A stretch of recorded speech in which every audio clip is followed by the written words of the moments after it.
Evening, gang. It's Sunday the 18th of May 2025. Welcome along to tonight's little chat show, United Kingdom Talk. Very welcome to you. Have we got anyone in YouTube this evening? I've not got any messages here from YouTube at all, which is a bit unusual at this point of the evening. They're usually people are talking to each other. I can't see any, which may or may not be okay. I can look somewhere else, actually. It's quite unusual to see people that have... Oh, there we go. Thank you, Sparky. Oh, well, maybe people are not talking to each other. Yeah, evening, gang. Just let you know, the next 2 weeks... I'm not here next 2 weeks. Next week, I'm doing the sound at Central Station for Drag Idol, which is like a... I hope to be able to stream that on the Karaoke London channel. Once a year, lots of the pubs get together and they're looking for a new drag star. Right, so they all have their little heats. Which one's going on tonight? Actually, Posh Twink Carl is a judge for that. So that's happening tonight, and they've been doing the last. I think this is the fourth one. I think there's been 4 altogether of heats. Next week is the final, and I'm going in to do the sound for that. So if it's possible, I'll stream that on our usual Karaoke London channel. All right. And you'll be able to watch that. I don't think you're going to be able to see the judges. You might be able to with a wide shot. I'm not quite sure about that. You might not be able to see the judges. So we'll just see how well that goes along. Okay. And then the week after, all things being well, I'll be in California. I say all things being well because I've not been a little bit ill at the moment, which has been going on for a while. Chest issue. Which I think I'm on top of, and a stomach issue as well, which is why I wasn't here last week, actually. Saturday. To be... Oh, I don't want to put you off your dinner or anything. It's the wrong colour at the other end, yeah? Wrong colour. And I got into a bit of a state on Saturday night, so I ended up going down to the doctor's. Down the hospital, actually. Anyway, that was all right. And then I went after that. My doctor was happy there, so I then went up north to the Caravan, as you well know. I was supposed to do a show there, but it came to it, and I thought, I just don't feel like doing this today. So that's where we was last week. Okay. Anyway, who's there this evening? Let's have a quick look. Jason's there. Evening, Jason. Evening to you. Mr. Spark is there. He's got a painful shoulder. He's been waiting for the doctors for over a week now. What's wrong with that then? Have you knocked it out of its socket or anything like that? What's wrong with your shoulder? Any other illnesses? Anyone? Come on here and tell us about them. I don't deal well with illnesses anymore. I don't know why. I just think everything is just like, terminal. Everything you get is going to be terminal, and I get in a terrible state, a really terrible state. And in fact, that's one of the subjects I wanted to ask you about today, which we'll come to in a moment or two. The other good news is that the new phone thing is now set up and looks like it's working. So if at any point someone wants to try it out, that's the number, okay? 020, hang on, let me fire it up. That should all be working. I tried it out earlier, but really I need a phone tester, if you see what I mean.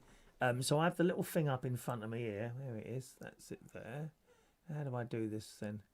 It's I've had a little bit complicated, but something should ring on my screen if someone rings, and then I simply answer it. Fingers crossed. Let me try it out. Where's my phone? Oh, I haven't got it with me now, have I? Where's the little thing that I have to open up? It's good. This is all new to me, you see. Not that anyone calls in. It's usually Vera. I don't think Vera's going to be with us this evening.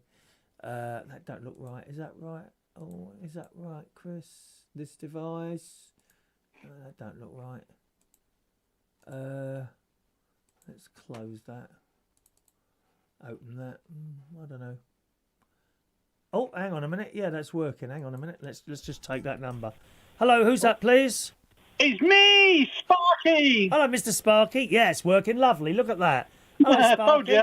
Nice to hear you. Let me just turn the speakers on. I can hear you even better then. God, this is the first time we've chatted, isn't it? Like on a phone? No, it's usually on a mobile. When was the last time we spoke then? It's ages. Last year sometime. Was it really? Gosh. Yeah. Yeah, so this is working now. it taken a month to do it because we were on Skype, as you know. I had a Skype in number, which, to be honest, was dirt cheap. It was like 30 quid a year you paid for the Skype. This one is £7 a month, so a lot more expensive. But I think I can do a tax deductible thing on this. So you can do. Claim your tax back. Absolutely. So that'd be all right. And I'm very pleased to say it's working. I can also dial out from this one. You can. Yeah. Which is it's called the VOP system, VOP system, the VOP system. That's what they call it. Right. Well, this is with a company called Yay. Why? Yeah. I'm using VOP now. I'm using the same system. Oh, are you really? Oh, gosh. Yeah. Well, of course. So the number got transferred yesterday. And this afternoon I came up and I thought, well, I'll just try this out. So I rang the number and it went straight to my answer phone. Why is it going to my answer phone? And I literally had to sit here and play with it because there's so many options. Yeah, there is. It's really complicated. But I eventually found the one that didn't send the number onto another phone. I've got like a little keypad on my computer screen and it just comes up with whoever's calling and click green. But it took me ages to work out to stop it because it was going straight to my mobile phone answer phone. Because of course I was on my mobile phone calling the number. You see what I mean? Yeah. But I managed to turn it off, so it now just simply rings on my computer screen, and it's great. Yeah, mine goes through my Rodecaster Pro number 2. Mine goes through Rodecaster Pro, and I use my microphone. I can then do all the voices and stuff like that. You know what I mean? Oh, the Rodecaster. That's a mixer, isn't it, with loads of flashing lights? Yeah, absolutely brilliant. It is the best kit for radio. Far too complicated for me, dear. I can't cope with that at all. It's too much. Because you have to give... It's like NASA Station here. Oh, Lord. Don't you have to give everything addresses and things like that? No, nothing. It's just click and drop. Oh, yeah, well... Very easy to do. And if you get the companion one, the compatible one, the smaller version, all it takes is 30 seconds. And all you do is just drag and drop, and you're in, and the radio then finds your signals, and it's done. You don't have you got like squeaky voices. You do everything possible. And where do you monitor that? Is there like a headphone socket on it? You've got headphones if you want to. If you don't, you use a monitor system. Like I've got like 4 speakers here. I can hear you now through them. Yeah, I ask you that. They're pretty pricey, those ones, aren't they? About 700. Oh my Lord, £700, dear. That's a holiday. Well, not one of the holidays I go on, but probably. Well, that was a lot of money in them days. It's like, but they've just like through a 4-year-old and they're still working powerful. It is a lot of money, yeah. Down at the one's been replaced at the caravan. That one is 129. I'm not putting it. I never put anything expensive in the caravan because it's not. I mean, it's locked. It's not a secure thing. A caravan, seriously. I mean, people in there. They got like 70-inch TVs, and but luckily, most people on the caravan site I'm at. I'm not there at the moment, as you know. They haven't. I've not heard anyone with a TV sound system because believe me, we'd all be able to hear it. Well, I've got something called the Flow 8 digital one, Behringer. I got the Flow 8 for doing monitoring, so I can put the monitor system through to the other part of the house, so other people can listen to it as well. Oh, see, years ago, it was when I got into like speakers and things like that. Yeah. I had this idea. Right, when I get grown up and married, I'm gonna have speakers in every house. Every room. And I did get married, as you know, 1983. Yeah. And we had a 1-bedroom flat, and I had speakers in the kitchen, speakers in the living room. Oh, it was crazy. Yeah. Now, when I moved here, I'm here on my own. I put speakers in the kitchen, like from up here, so I could listen to stuff. And I found I never used them. And now I don't really have anything like that. We don't need it anymore. We've got the Amazon stuff, haven't we? We've all got the Amazon stuff. Amazon Flex, the little adapter I plug into, and then it broadcasts to every 12 of the Alexa things I've got in the house. Yeah. You like your technology, don't you? Oh, I've been playing with it since about age 11, so it just grows and grows and grows. Oh, those! I bet you spent some time in Tandies. Oh, Tandies! It was my second home. You could get me bed in there. Oh, I used to love it. Funnily enough, there was a little at Kingston in Surrey, is where we used to go shopping. Yeah. And on a Saturday morning, Mum and Dad and me and my sister, we'd all go Kingston shopping, Sainsbury's and the market, and just round the back street there was this little electronic shop. Yeah. And they had things in them like a variable capacitor.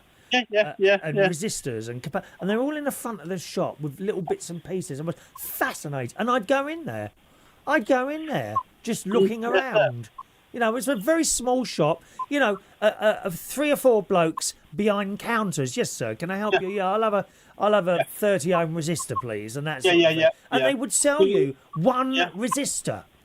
Yeah, that's it. There's like a shop in Lincoln like that. There's a shop in Lincoln as you go up to the steep hill. I know. We saw it. I know what you mean. Yeah, go on.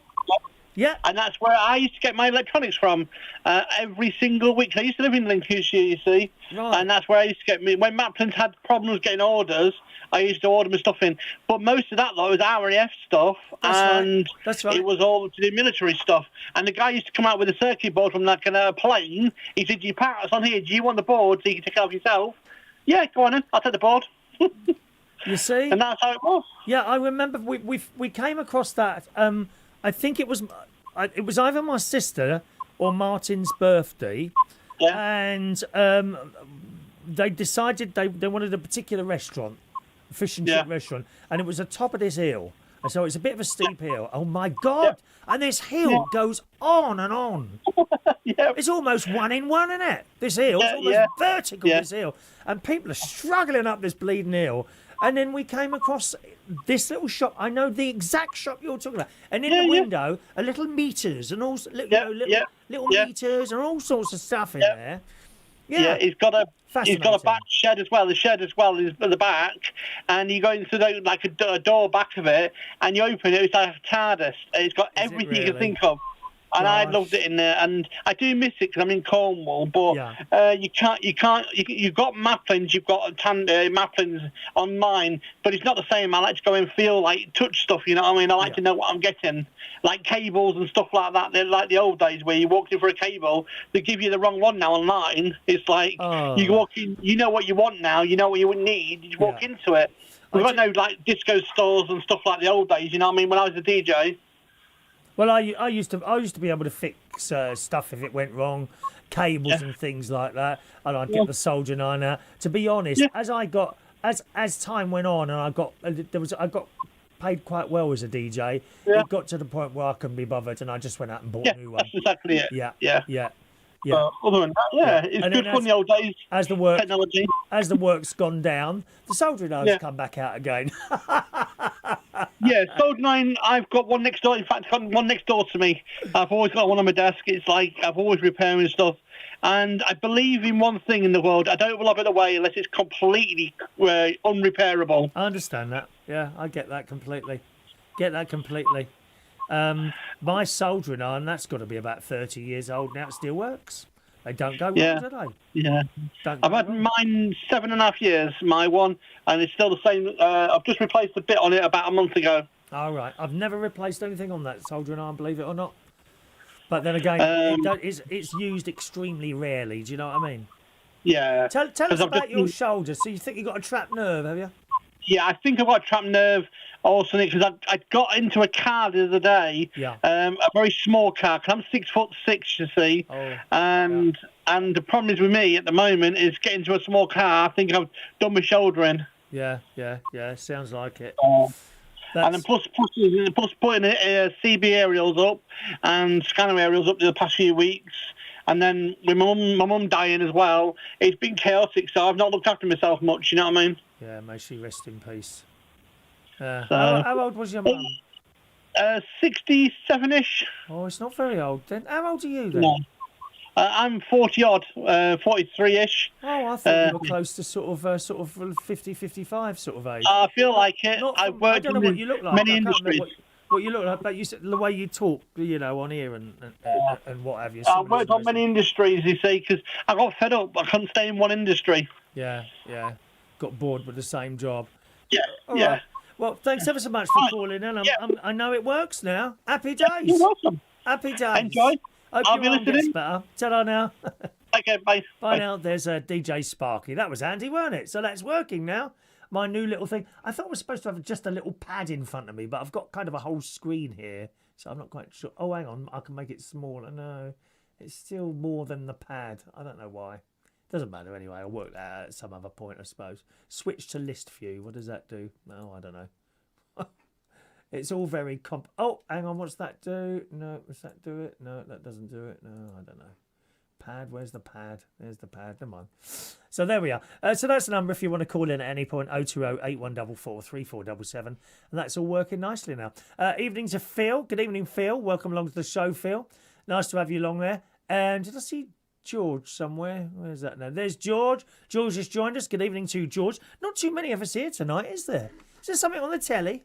Something on the telly. Was it as good as the Eurovision Song Contest? Ba ba ba ba ba ba. Oh dear, dear me. Now I haven't watched much of it yet because it was doing karaoke last night at Central Station, where we are every Friday and Saturday. If you want to come down and join us there, boys and girls, karaoke every Friday and Friday and Saturday at Central Station in Wharfdale Road, King's Cross, 7:30 till 11 o'clock.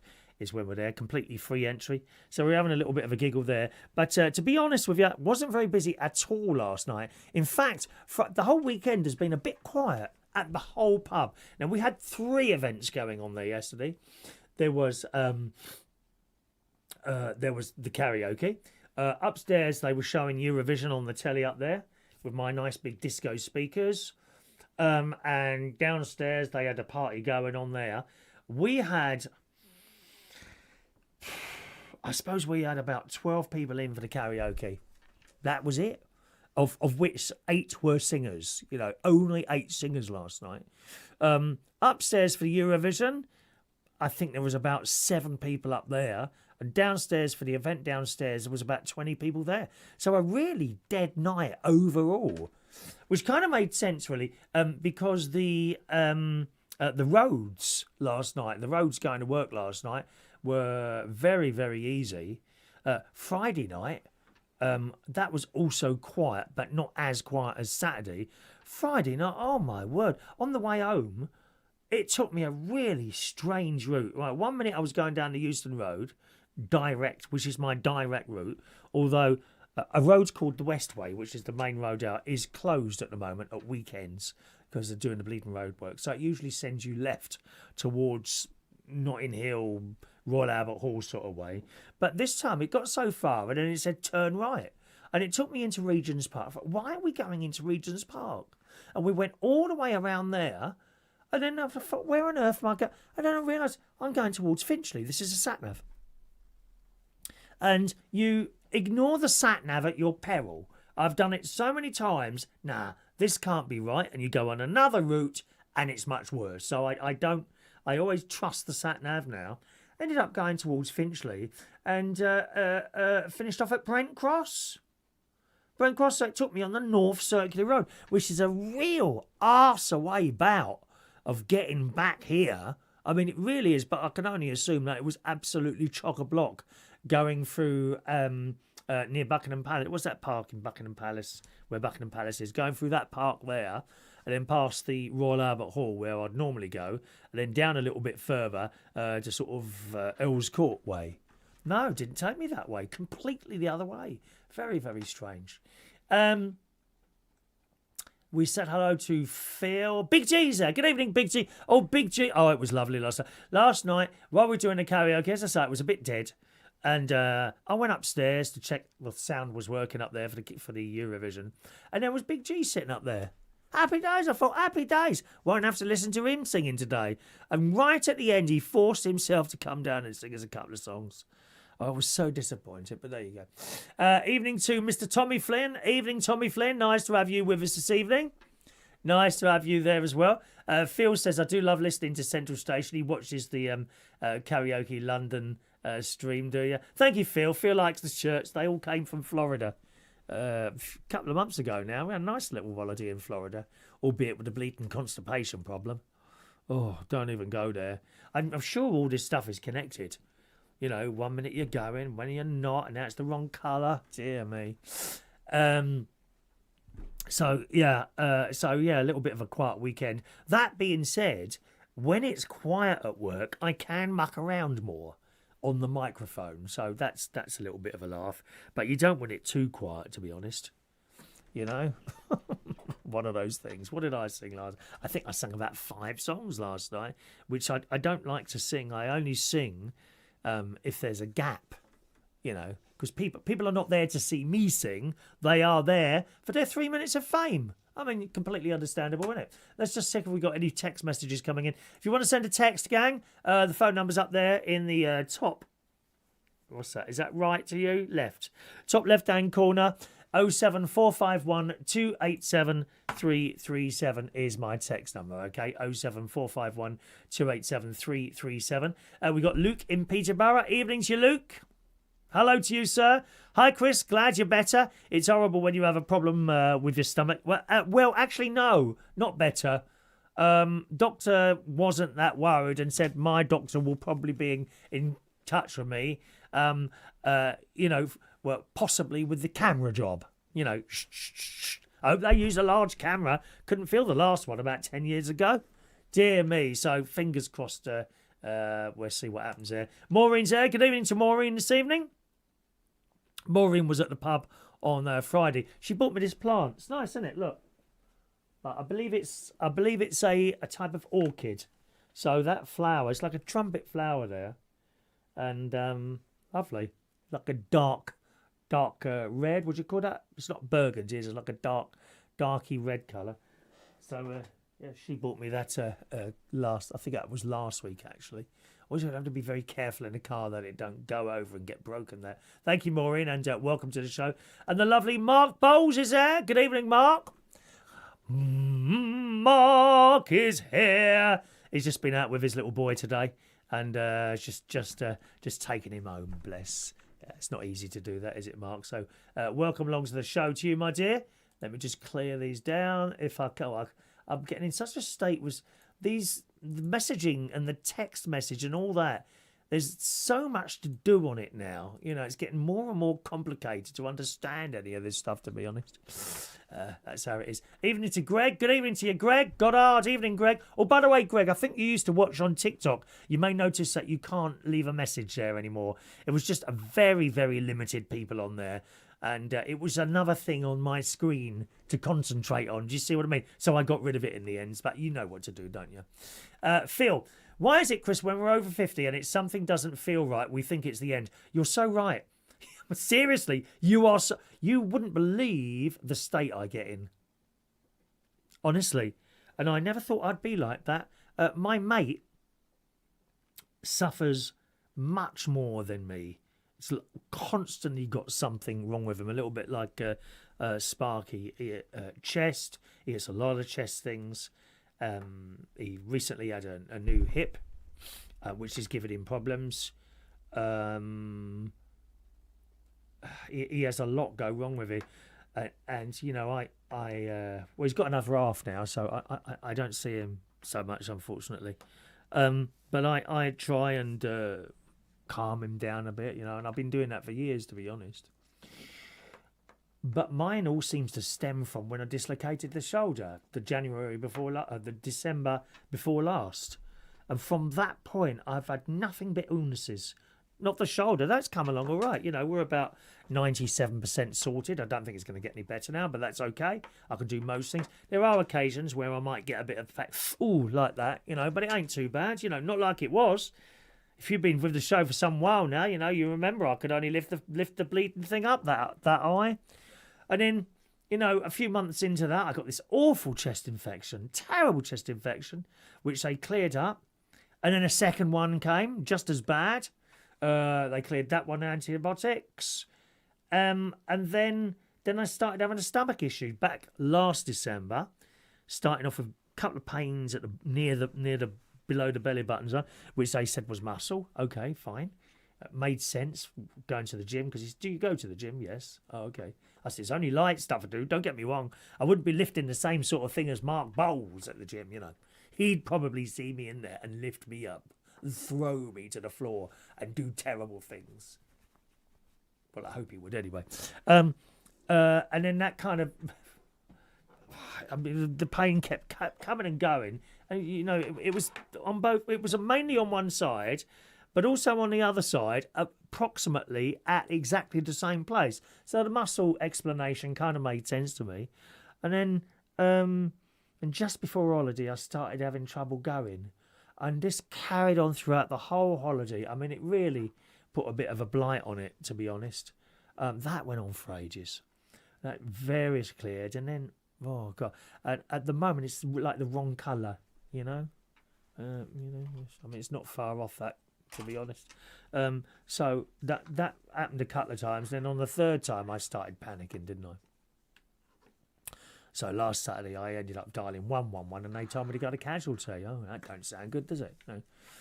So my mate came round and took us there. He did a really good check, really pushing hard, trying to feel stuff, and then, yeah, no. And he said, well, there doesn't seem to be too much wrong here. He said, I'll put you in contact with your doctor. If you don't hear from him in 3 weeks, ring again. The trouble is, I'm supposed to go on holiday, you know, in 2 weeks' time now, and I don't know what to do. If I'd have spoke to you like yesterday, because in a bit of a state again yesterday, if I spoke to you yesterday, then I would have said to you, yeah, I'm going to cancel the holiday. You know, I'll try and claim the money back on the insurance, but it didn't really bother me whether I got the money back or not. So, you know, but today, not too bad today. I don't feel too bad today, so I really don't know what to do. So I'm going to send the doctor a message tomorrow, which is a week after the hospital, rather than the 3 weeks that he recommended, and see what he says and take his advice there. Luke says, I don't use TikTok. I don't like it. I prefer YouTube. Well, TikTok's all right for little things. There are some little gems on TikTok. There are some gems on TikTok which are quite funny. Julie's Beauty Parlour. She's hilarious. Oh, my God. People go and get her nails done, and she just tells them how it is. There's a lady on there who's got she does, what's that called? Ventriloquist. She's got this puppet. She does that. There are some gems on there. There are some also idiots, like 18-year-old lads on TikTok with their tops off, telling everyone to go to their Instagram to see their hot content. You know, I told my sister and Martin that they should do something like that. I think they'd get more viewers. You know. She's been busy today, my sister. I met a couple of viewers that came over from Australia. Yeah, so that was nice. And who I saw in the car when I was driving them around, probably giving them a little bit of a tour of Lincolnshire, I think. Shania's there. Good evening, Shania. Oh, Shania, I tell you what, I've got something for you. Oh, it's not here. I put the camera next to the organ today for the Gloria. All right. Shall I go and get... No, I'm charging it up at the moment. I won't go and get it. I'll send it on to you in about an hour and a half's time. Yeah, a little bit closer. You can only see me and my loud singing, trying to keep everyone else in time. Actually, they were quite good. The 10:30 one I've done. Mark says, throw you around like a ragged doll. Whatever you want to do, Mark. Anything at all. Don't need to ask. Don't need to ask, my love, okay? Where are we there? Evening to Mandy. Good evening to Mandy. DJ Sparky. Yeah, for the past few years, yes, not weeks. For the past few years, I've had a cough, and the doctor says nothing to worry about. It'll be fine. And then he gives me some asthma medication for nighttime, and yes, it does work sometimes. Yeah, I'm on this double asthma thing. It's a steroid and a reliever.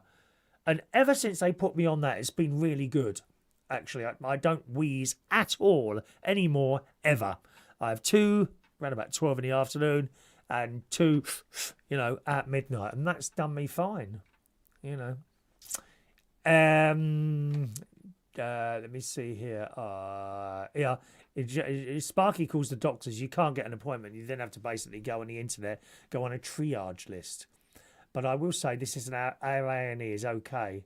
It's not a big facility, and they refer you to the big one. But there's no transport to get them back. Yeah, when I was in the hospital, actually, there was this doctor or nurse came in and he's talking to another nurse or doctor about this lady who had gone to hospital A. Where did she go? Wexham Park.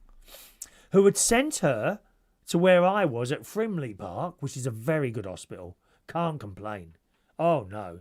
I triaged within 15 minutes and saw a doctor within 2 hours. I know that sounds long, but believe me, 2 hours in an A&E waiting to see a doctor is bleeding good. It really is. I've waited 7 or 8 hours in casualty before. It's terrible. And some people longer on trolleys. Much more ill than me. Terrible.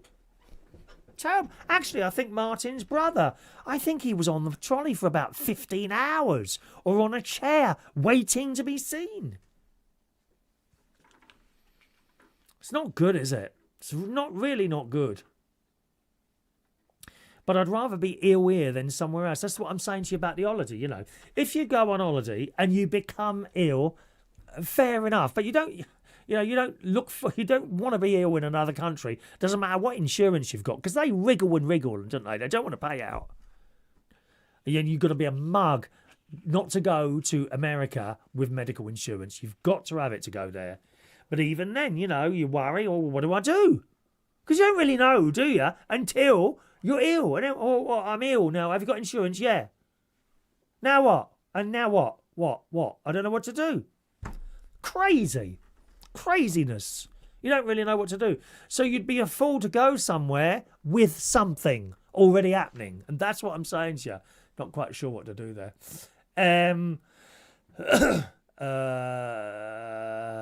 Mikey Mike, sir. Good evening, Mikey Mike. Welcome to you, sir. Plymouth and Exeter, wait time's about 19 hours. Because of the system, you can't get an appointment with a doctor. They published the waiting times on the internet and the NHS website. Look at that.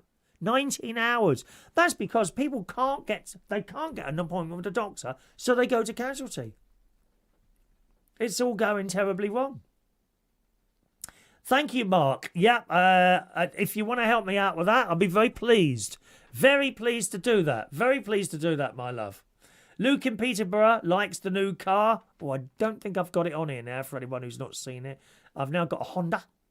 I wrote to Toyota, actually, you know, thanking them for their wonderful service over the last 25 years. You know, I was sorry that they couldn't do a deal on this occasion. But we couldn't. I mean, the figures were ridiculous. £550 a month for a car?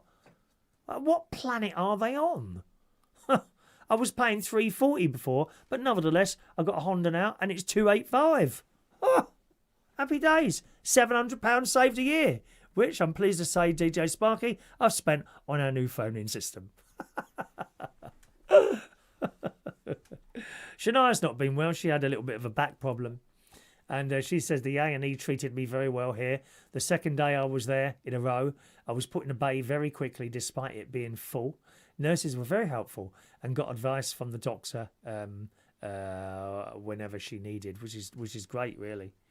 You know, it's great, really. But one of the things I've got to talk about today was what makes you really worry and how do you deal with it? What makes you really worry and how do you deal with it? Now, you can call in on this one, okay? Put the number back up there. 020-8144-3477. How do you deal with worry? What really worries me, as we've been talking about medical things, and I never thought I'd be like that, really. I've had a couple of things over the years, you know, most of us have. Possibly little life-threatening things.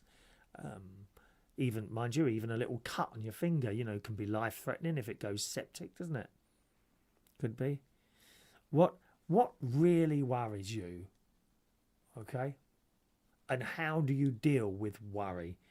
I'm sure some of you on here are kind of worried about money, that sort of thing. How do you deal with that? You start splitting up your money in little envelopes and things like that. That's for the heating, that's for the food, that's for the rent. I'm very, very lucky. I don't have to do that. I've never had to do that. Never. It's only because my mum and dad pushed me into work. I was scared after I left school to go to work because it was like, a load of new people that I've never met before. Who are these? I don't know who they are. I was terrified. But I got pushed into work eventually. No, I say eventually, fairly quickly after leaving school. And here we are now, So I've never had to worry about money. I have no interest in being rich. I don't want to sit here and sort of say, I saw I don't know. I saw a Rolls Royce the other day. I liked it so much I just went and bought it. Now don't get me wrong, I can't really do that. Do you know what I mean? I haven't got to worry about eating or eating. I know some of you do. How do you deal with that? Medical things though do me in. There's been a couple of things over the years. And I end up in such a terrible state. Shaking, my head's all over the place. This was going on last Saturday, actually. My mate came over. He tries to settle me down, but in my mind, it's always been the other way round, if you see what I mean. I find it helps to play hymns, religious music, chants, glorias, those sort of thing. That really helps. Even to just put a mass on the YouTube and have it playing in my ear holes. I do that at the gym, actually. The place that I want to visit in California, St. Monica's, I listen to their mass now on a Sunday night at the gym when I finish this. How do you cope? Let us know. You can either call in or shove it up there on the text thing. How do you cope with things like that? Phil says he's a compulsive worrier. Is it just medical things for you, Phil? Or other things? I worry about family things, when you hear like one of the children is ill or my sister's ill or something like that. I worry about that. But it's really medical things. I don't want this to sound selfish, but it's medical things to do with myself and other people, including my mate, that really worry me. And I just don't, I fall apart with that. I really fall apart. I don't know how people cope when they're told nothing we can do. And we all know people like that, don't we? There was one person in my life that was told months and months ago that. Member of the family. Won't say who. Not anyone you know from YouTube. Someone else. And gosh, I don't know how you cope with that. Really sorry, there's nothing else we can do. You've got months, years, weeks, days. I've always said, you shouldn't. I don't go along with people telling people that unless they ask for it. Better that you don't know, isn't it? Is it? Phil says, I love the saying, I've spent my life worrying about things, most of which has never happened. Yeah, I think that's a Buddhist thing as well, isn't it? Is that like a Buddhist thing? Don't they say, why are you worrying about tomorrow when you don't know what's going to happen tomorrow? And it doesn't matter, that someone else has said that. Because the other thing is, things turn around as well. For no reason, for unexplained reasons, people who are at death's door suddenly turn around the other way, don't they? And 2 days later, they're walking around again. So you just don't know. Just don't know. Right, let's take a call. Hello, who's on the line, please? Hello, it's Shania. Hello, Shania. Oh, how are you? Shania, thank you for testing out my brand new phone service. I thought I'd give it a go. Yeah. As it's something I can actually answer your question. It's working fine. You sound beautiful anyway. Beautiful on the phone and beautiful in real life. Thank you. All right, Shania, go on, darling. Well, I'm pretty much the same as you. The whole medical thing, that really, gets me to the point where I was even before I ended up in hospital a few weeks ago. It if I'm not very well, I won't go to hospital. I just don't want to go anywhere near it, sort of thing. Yes. Which obviously soon changed when I was in the amount of pain that I was in. But it was literally everything, because there was several different, 2 different things that were wrong. And they're going, right, we're going to do this test and this test. And I'm thinking, oh, I don't want to go through with this. I can't deal with it. Like, worrying that something was happening. And I ended up having a heart scan. Right. Just as a precaution. It was, not nothing, sort of thinking that there was anything wrong. But then I could hear my heartbeat, and it all sounded, because I hadn't had anything to do with that before, it sounded all watery, and I'm like, is it supposed to sound like that? It's like all sort of, I can't do it well. Several people will probably know what it should sound like, but because I'm hearing all this sort of like watery sounds, I'm thinking, is this normal? But I was too scared to actually ask the person, is this an actual normal sound? Yeah. Because the worry got so much, Yeah. It turned out all fine anyway, but there was that sort of, what if it isn't right, and all of this, and the MRI scan as well. I don't know if you've ever had that. Oh, don't. I have an idea. Horrible. I have an idea what they are, right? But I try not to think about it, and I ask people not to tell me what it is. Yeah. I do not. You have a button in there, don't you? That you can push. Yeah. If you get They put it in your hand and they get you to test it. Did you push it or not? No. You didn't push No, it? I literally, sort of a similar way of coping with it with you as well. I prayed the rosary for it.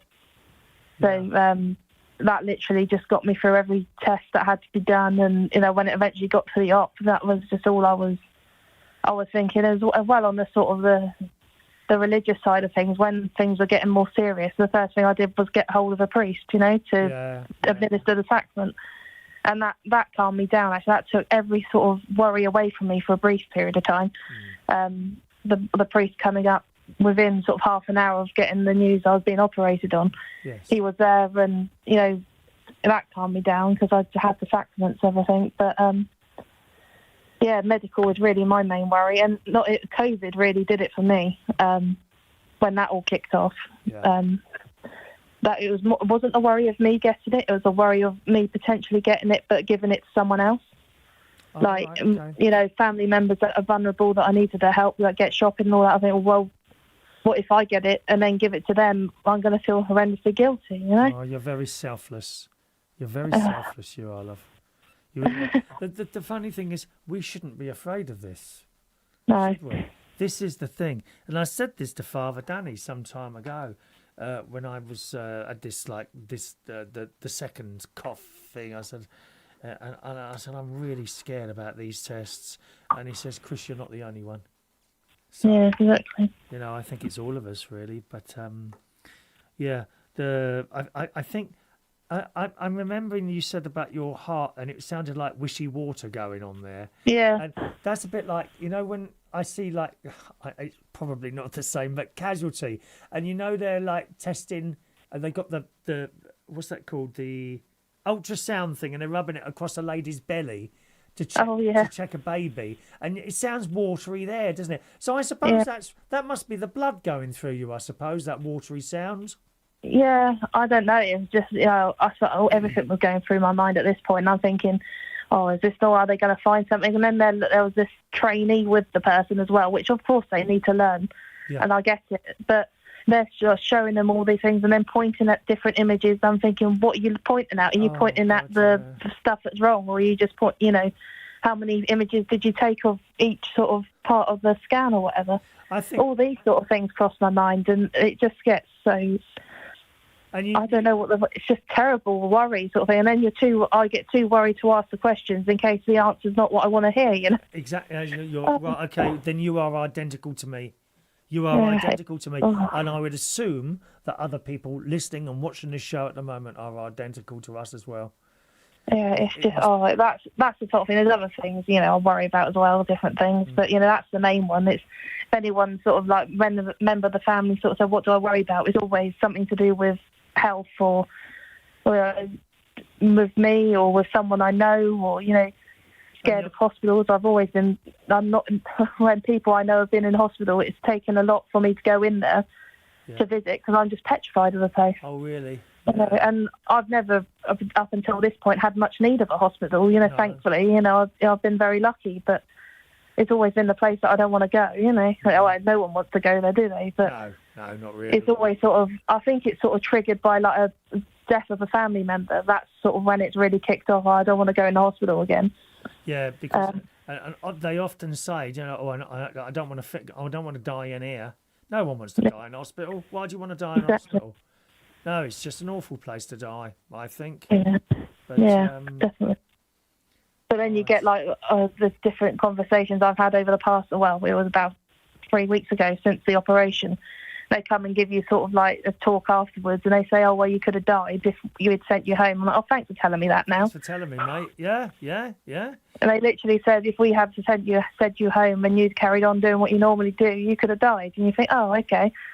Thanks for telling me that now. You could have left that bit out. I suppose they've got to be transparent, and it's good that they are, but at the same time you think, I think you can be given too much information. I think you should be able to say, you know, by the way, how much of this do you want to know, and how much you want us to get on with it, you know. And when I had that bleeding colonoscopy thing, you know, I went in there, I said, have a sit down, I'll tell you what we're going to do. I said, if I can just stop you there, if it's okay with you, I have an idea what you're going to do, but I don't really want to know, so can we just get on with it? Yeah, okay, it's all the risks that they say, like, before my op. Right, yeah. They said, oh, everything, you know, this is what they're going to do, and this is how we should do it, but I have to tell you that we could damage other organs by doing what we're doing. I'm like, oh, do you have to tell me that? Yeah, worries the life out of you. My, I don't think she's alive now. There was a lady who used to come to the swimming pool, this is about 20 years ago now. Her name was May, and she was about 82 then. And she had the eye thing, what is that called? You know, where they pull out the cloudy bit. A cataract, isn't it? Cataract, thank you. She says, oh, I've had my cataracts done. She said, how was it, Chris? She said, there was nothing to it, really. You're in there about 10 minutes, if that. She said, but I wish I'd never read the leaflets before that they give you to read before they did the operation, because it worried the life out of me. Oh, yeah. Worried the life out of me. And this doctor I went to see, for the, not operation, procedure, and it's a procedure. So he said, yeah, okay. He said, do you want pain relief? We'll give you some pain relief. No, he said, we'll give you some pain relief. I said, well, I don't know if I need that. He said, do you want to be sort of out of it a bit? No, not really. Do I need the pain relief? And he looked me up and down. He said, no, you'll probably be all right. Okay, so I had nothing. In retrospect... next time, if there's a next time, and I think there might be actually now, I would have the pain relief, which is gas. Now, I know the gas because that's what I had with my shoulder, and it works bloody well. But the moment you stop taking it, within 2 minutes, the pain's back. But I remember when he was shoving it in, now and again there'd be a bit of a pain when he pushes a button to sort of fill you up a bit with air, so the camera can have a look around. This is what I gather from it, right? And that's when you get the pain. So I'll be sucking away on that thing. But I wish I had something like that when they were giving me morphine, like oral morphine, most of the time. And the Saturday night when I was sort of in there, it wasn't touching it. I'm like, is there anything else you can do? I'm just like being given all this morphine. It didn't even take the slightest edge of it. And I think they ended up giving it to me through the veins then, which did help. But then the next worry that goes on to this is like all the medication. I think, well, what's effect is this going to do? And I'm on antibiotics now for what is a similar sort of part of the aftercare sort of problem I've had. And I'm thinking, well, it says you've got to take it 1 hour before food or on an empty stomach. So I'm like, does that mean it has to be an empty stomach and then wait an hour, or can I just eat and then take it? And it's like, and I'm worried, well, what happens if it goes wrong? You know, if I take it accidentally at the wrong time, is it going to do anything? It's just an absolute nightmare. It's all medical stuff, really, that I panic about. And then I think, well, can I take paracetamol with this as well? And then you look it up on the internet. Some say yes, some say no. And it's all these questions you forget to ask the doctor. That's right, because you've got them all in your head, and then you get in and you sit there. The only thing I could say to you about that is write them down. But I'm seeing the nurse again in this week, and that's what I said to me and my mum. We'll sit down and think of everything that needs to be said. That's the other thing in hospital is that I was there 12 days, and every time the doctor or surgeon or anyone came in with information, you're always sat there on your own. You can't take in the information. You can't ask them questions. You just can't think about it. It's just, is it? And it's not their fault because they generally do it all in the morning and the visiting hours the afternoon. But it's just not. I didn't even think, oh yeah, phone someone to listen as well. Yeah. But yeah, but I think that anxiety's definitely picked up since being in hospital. You know. Yeah. Always, oh, what happens if it happens again? And you know, oh dear. And then the worry of all the commitments that I've had that I think I'm letting people down. And you think, oh, you see, you're just so the same as me. You know, when I had the shoulder, right, the pain was unbelievable. And my mate, he'd come to pick me up because I didn't know what to do. And I used to get in the car. I said, I can't get in the car. I cannot get in the car. Managed to get in the car. And the first thing I did was ring up the other organist, and I'm almost crying down the phone. I said, "Can you do Sunday?" I said, "I've hurt my shoulder." Oh gosh, she's going. And that's the first thing I did. You know the story anyway. It's similar, you know, with me when I phoned on this Good Friday. I was the first sort of part of it when it all started, and I phoned the priest. I said, "Look," I said, "I'm really sorry. I'm in so much pain. I don't know if I'll make it," sort of thing. And obviously, you know, it was absolutely fine. Do what you need to do. And I did make it for the Good Friday, but the next day, not a chance. You know, I'd been discharged from hospital. I said to everyone, "Oh yeah, I should be down there for a take my cassock and everything." And then the next, you know, then within hours, I had to phone and I said, "Look, I've got to go back to hospital. This isn't right." And I'm just all thinking, "Oh, I've let people down. You know, they need me. You know," and obviously things get by, don't they? Things tick along, you know, but. It's just the thought of letting people down. People are supposed to see, like, oh, it's just a nightmare. Not only that, with the carnival stuff I do as well, you know, that's sort of ongoing because I still can't do, you know, quite a lot of things. I can't lift or anything like that. And then then that's another worry of they don't tell you how much you can't lift. So then you're going, well, what constitutes heavy, you know? Yeah. And you think, oh, you know, you feel the slightest sort of pull on the wound or whatever, and you think, oh, have I done something to it? And you think, oh, it's just a nightmare. But how I get over it is sort of, you know, you just have to, there's not much you can do. It's happened. I just wish it all could be taken away from me and it all be better, but you can't. It's just... So your relief really is, your way of coping is through prayer, really, isn't it? Yeah, it's the only thing that, you know, can get me through. And the support from friends and family have been amazing as well. You know, they've all rallied together. I think between the 12 days I was there, I think visiting hours was between 2 and 8. And it was only probably about an hour and a half in that whole 12 days that I didn't have someone with me in those times. Oh, good. Or, you know, I was speaking to someone on the phone or anything. It's all one of my friends from church well, she got to the hospital because in A&E you can have someone with you, and you know, most of the time. And she got to me despite being busy all day. She got to me at midnight on Easter Sunday morning and stayed with me till 3:30 in the morning. Yeah. And I thought that, you know, that support was, I mean, because, you know, Dad was with me awake all night Good Friday into Saturday.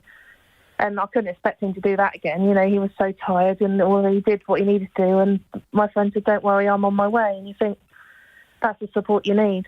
Yeah. You know, and you know, I'm just lucky. I don't take that for granted at all because I know there's several people that don't have that level of support. But, you know, that also helped get through it. You know, and I can talk to them about where, and they can say, "Oh, you're being stupid, Shania. I don't want," you know, that's something you shouldn't worry about. But, you know, I've been very lucky that people are supporting. Now I'm living with my mum temporarily until things calm down, and that's been good as well. What is your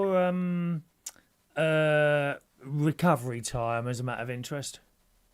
They said to me about 6 weeks, but because of this complication, I don't know whether that's going to slow things down. And it's nothing. I say complication makes it sound it's major. It really isn't that major. It's, you know, part of it's overhealed, part of it's underhealed, so it's just sort of balancing between the two, really. But that's a question that I've written down to ask the nurse on Tuesday. You know, it's going to set it back because I'm now. They said to me 6 weeks, and I'm 3 weeks in now. So I don't really want. That'll be the next worry when it'll be worrying about. Oh, can I actually lift this now? And they said 6 weeks. It's 6 weeks. Can I do it? And I think. It's easy for me to say mine wasn't a back. When I was in the gym, and I tried to get back in the gym really quickly, when I thought I could, and it was a particular machine, and I pulled this thing down. Oh, that hurts, and I knew not to do it again. Do you know what I mean? I knew not to do it again, and I wonder if it would be something like that with you. You know, you lift something, because the back is a very funny thing, isn't it? The back. Yeah. Oh, it's just, that'll be the next way. Can I lift? Can I not? And you know what my dad's like. He goes, "Oh yeah, let's just go for it." And I think, yeah, but it's not you, is it? It's me. And bless him. But we'll see. I think it'll probably be an extra few weeks on top of that, because then it's a similar thing that you said earlier. Then someone told me, "Oh, yeah, I was told 6 weeks," and then I started lifting. Then I got a hernia, and I needed to have another operation. And it was 12 weeks. Then I thought, "Oh, please don't tell me that." Oh God. But that is just information you don't want to know, isn't it? It is. Oh, but the thing that doesn't help is that the department that were seeing that after the operation, I said, "Do I need to go for a follow-up or anything?" They said, "No, that's it. Unless there's a problem, then you just contact your GP." I thought, oh, well, I was expecting at least one follow-up to check everything's okay. But no, apparently it's quite common. I didn't have it either. After I came out and seen a doctor at the Frimley Park, this is for the shoulder, right? I said, "When do I come back?" He said, "You won't." Won't I? And there you are. In the bloke, this first time you've seen him, he's had a look at it. No, there isn't a follow-up. Well, what happens now then? You'll be contacted by physio, and you have this phone number, which is us. This is open-ended, so anytime you need to ring us, if there's any problems, ring this number. But there's no follow-up. Yeah. They're weird. I was really shocked by it, because I saw the surgeon. Yeah. And he said, "Oh yeah, we'll send you home." And then I was delayed going home by a day. I could say what the reason was, but I won't, because it's not very nice. And then he said, "Oh, you'll send you home tomorrow. We'll send physio to you just to check you can get up and walk and get up the stairs and everything." And that was it. I thought, well, I was quite taken aback by that. That's the end of that. Mate. Yeah. And if it wasn't for this sort of minor sort of thing that I've got going on with the scar, wound, whatever you want to call it, I wouldn't be seeing the doctors now. So in a way, I'm sort of, it sounds awful, but I'm quite pleased something's happened. So I've got that extra bit of support for now, Yeah. But there we go. Well, I'm lucky. I've got like two routes. I have my normal doctor and my specialist doctor.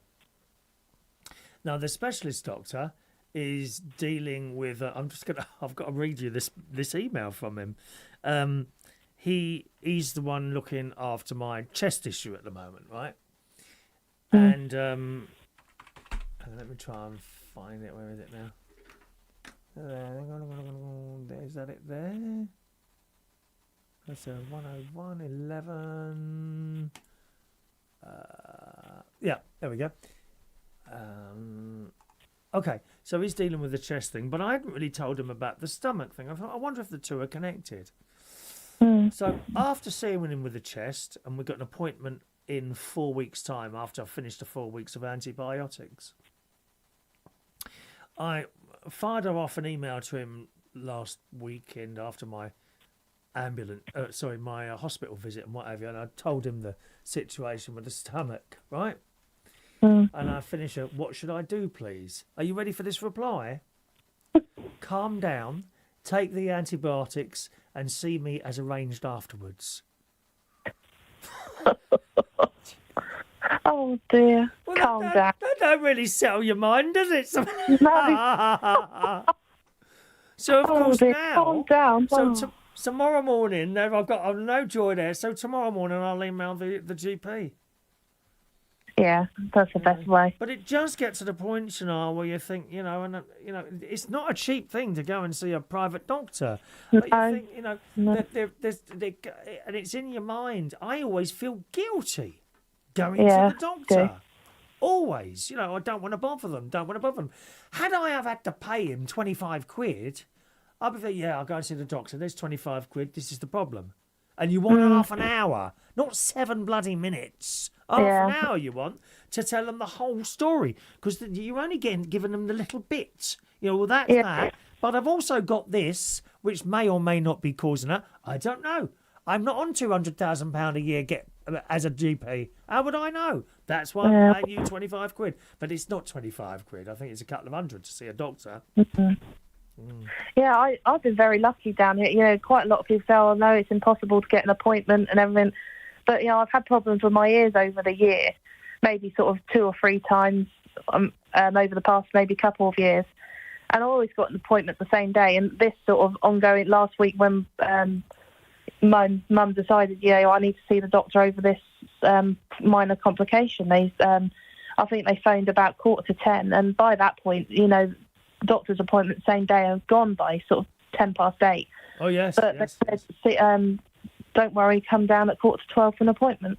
They're trying to do something within 2 hours. And I suppose I do get probably the fact that I'd had a major operation probably sparked that, concern off anyway. But it's still very good. They could have quite easily said, no, we're full, sorry, you have to go to hospital. But, I'm very lucky with the doctors down here, Yeah. Yeah, they couldn't have been better, really. To be honest, I've seen one generally fairly quickly. Whenever I've had something going on, there was a little period where you couldn't get an appointment, but that seems to have stopped now. But anyway, just take your rosary wherever you go, darling. All right. Oh, yeah. Well, Thanks, I do. Shania, for telling us your little story there, my darling. Okay. We're all rooting for you, love. Thank you very much. Ta-ra, darling. Bye, love. Bye. There's our lovely Shania on the Isle of Wight there. She's had some... Cool, what a story that is. So you just don't know, do you? You don't know. We all say hello to people here and there, but you don't know really the whole story when you hear something like that. Oh, good luck to her, bless her. Mark Bowles says, losing my parents makes me worry every day, knowing that times are going by and that they are getting older. And to be honest, I don't deal with it. Also, losing my boy. It doesn't mean, I don't think it means, losing boy up into heaven, but in other ways, I think you mean, don't you, Mark? But I know, keep being the best person I can, and I'll be okay. Yeah. Yeah. That whole getting older thing, I think it was Phil earlier said, you go over 50 and you start thinking, you really do, how long have I got here? And maybe one or two of you have got a little bit of a pension, maybe a small one or a big one, and you've tied that up until 70, 75. Well, here I am at 62, and you think, oh, get that at 75. Will we get there? In which case, what's the point in tying it up like that? Because mine tied up to... I've got a draw down thing, so I can take money out if I want to. I'm not quite sure what I lose if I do that, but... difficult. Big G, in my early 30s, I contracted Legionnaire's disease. He was in hospital for about 5 days. I was so sick the doctor thought I had AIDS, as they couldn't diagnose it straight away, and couldn't understand why a young man was so sick. 30s, 40s, 50s, would that be the 80s or the 90s for you? Those of you who don't know, AIDS is caused by... HIV. You get HIV, which is a virus, and in the 80s that would turn to AIDS. And if you got HIV, death sentence. Some people were lucky, they went on for some time. Some people were not so lucky and it got them really quick. It wasn't a very pleasant death either. I remember in the gay newspapers we had. But of course, I believe the fact that I was married stopped me from getting that. Because if I've been out partying every night, say no more, you know what I mean? I'm convinced the fact that I was married is the reason I'm still here. So that would lead to that. Today, there are pills that can deal with it and they keep it under control. It's kept under control. It's kept as HIV and doesn't progress to AIDS. I do know quite a few doctors who come in and out of the pubs and whatever, and they tell me, if people do exactly what they're told, they lead a normal life. It's when people start forgetting to take their pills and mucking around with bleeding drugs and things like that, that's when they lose people. So that's how it is now. But back in the 80s, nope, terrible. Big G says, in my first night, I woke up to doctors working on me. To this day, I'm not sure if I'd had died and was resuscitated at the time. I was too frightened to ask, but the strangest part of it was I accepted my fate after a few days, thinking I was going to die.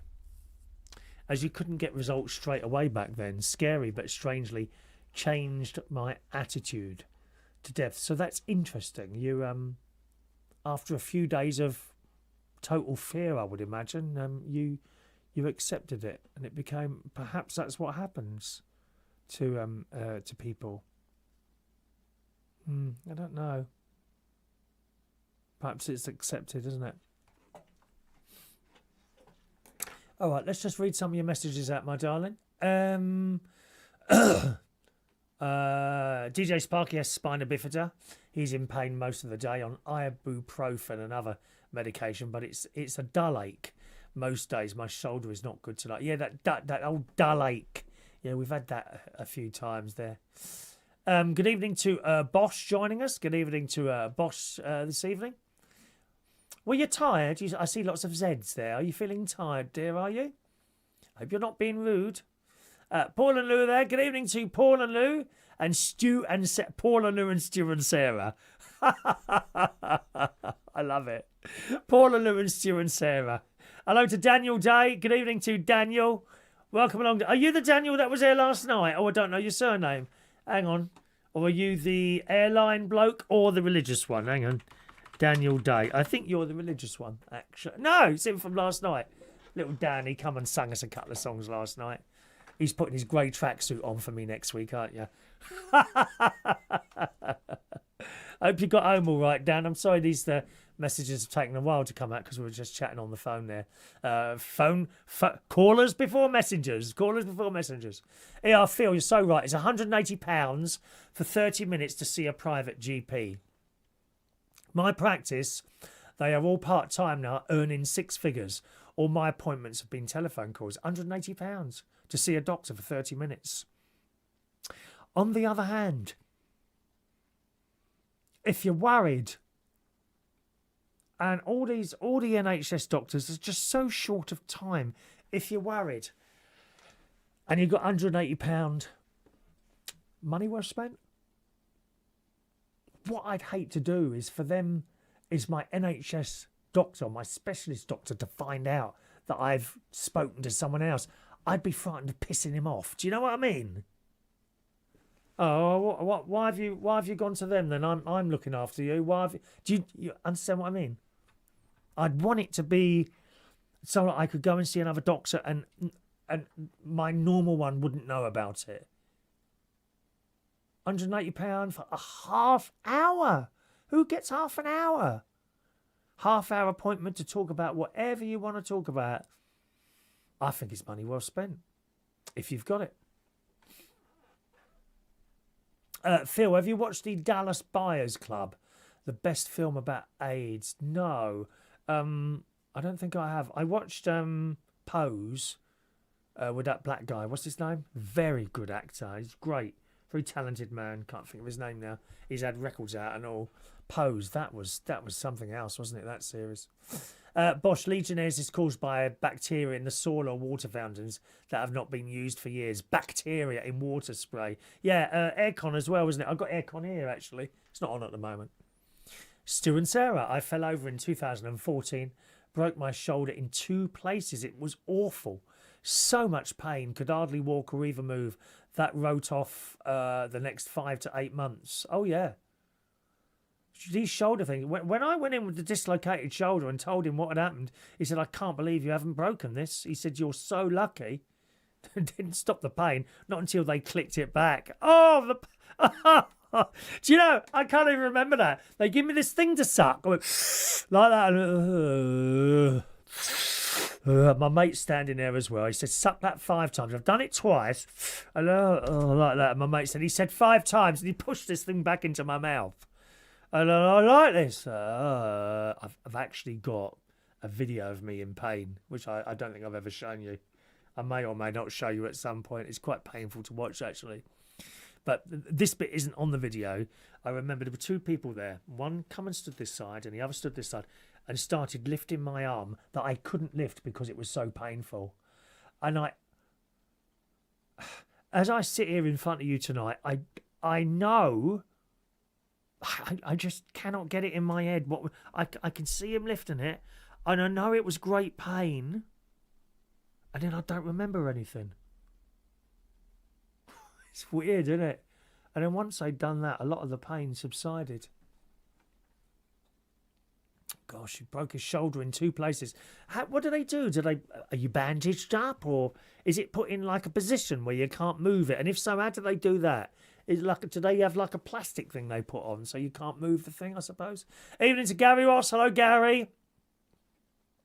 Evening to Gary this evening. Bosch says, so what happens if you pay £180 and he wrongly diagnoses you? I don't know. You're unlucky. Big G, Billy Porter. Thank you very much, Billy Porter. Very talented man. We played a couple of his songs before on my morning radio show. Just in case you didn't know, I do a little radio show every morning. That's where it is, okay? 9 till 10 o'clock in the morning. It's great fun. We have great fun on there. There's a chat box just like here. The only thing is it's not on YouTube, it's on Twitch. Okay, so if you download Twitch, okay, get yourself a free account. And then once you've set that up, look for me, Chris Reardon UK. Subscribe there, and you can join us in the morning at 9 o'clock. And you see that little screen there. You get a slightly different logo in the top of the screen. There it is there, okay? That's what you'll see in the mornings, all right? Do join us there. TJ Sparky got a plaque to get for his mum, but a choice of metal, 250, or plastic, 150. It would take 10 weeks to save up. Blimey. £250 for a plaque. You never find an undertaker that goes out of business, do you? You never find that at all, do you? Collar and cuff, that was it. Is that bandages or some sort of plastic thing? I don't know. Boss says all the Zs. I accidentally leaned on my PC's keyboard by accident. Did you? Okay. Fair enough.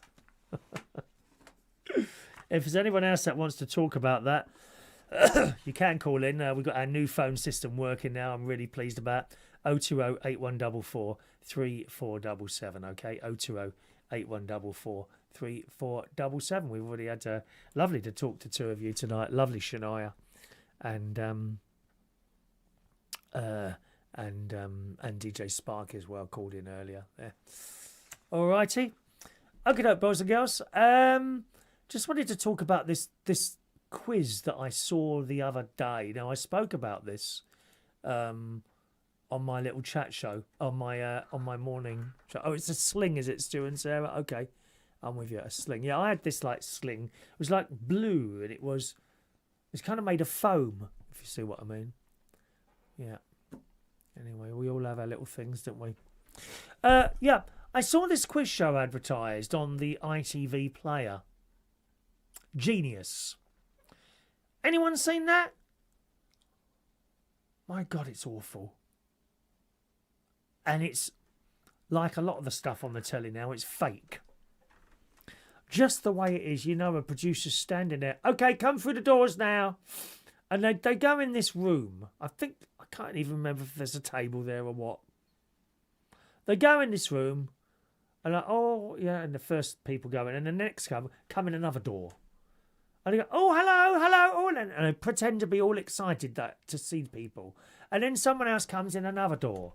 And then someone comes in a door up there, and they all gather in this room, and they're all chatting bullshit to each other. What do you do, and all this? And I'm thinking, how can people actually want to sit here and watch this stuff? And then I thought, well, a lot of people watch Big Brother and Love Island. It's on that sort of line. And Traitors. I don't like Traitors. I don't like any of this stuff on the telly.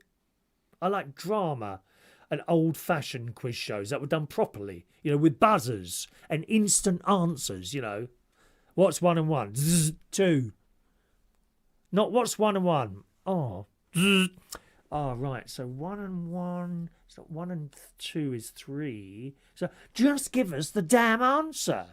Why do they have to draw everything out? And, of course, they're being told to do it. And I can see right through all of these shows. They're being told basically what to do. Not necessarily word for word. I say, oh, can you have a little bit more of a go at them, you know, because it'll look good on the camera. It's all like that. I know it is. Genius is another is another thing. Now, it's hosted by David Tennant.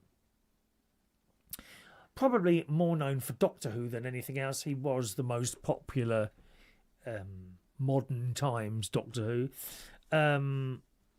He was all right as Doctor. I didn't think he was like amazing or anything like that. He was all right, but he got a bit lefty, a bit wokey, as Jason would say. He got a bit wokey, and there we are. Anyway, he's the host, and he comes on, and I think, and he's playing this serious character who's kind of in charge of the game, and it didn't. I lasted about 10 minutes. I think we got to the sort of quiz part of it. I thought, what on earth is going on in this programme? Have any of you seen it at all? Have any of you seen Genius?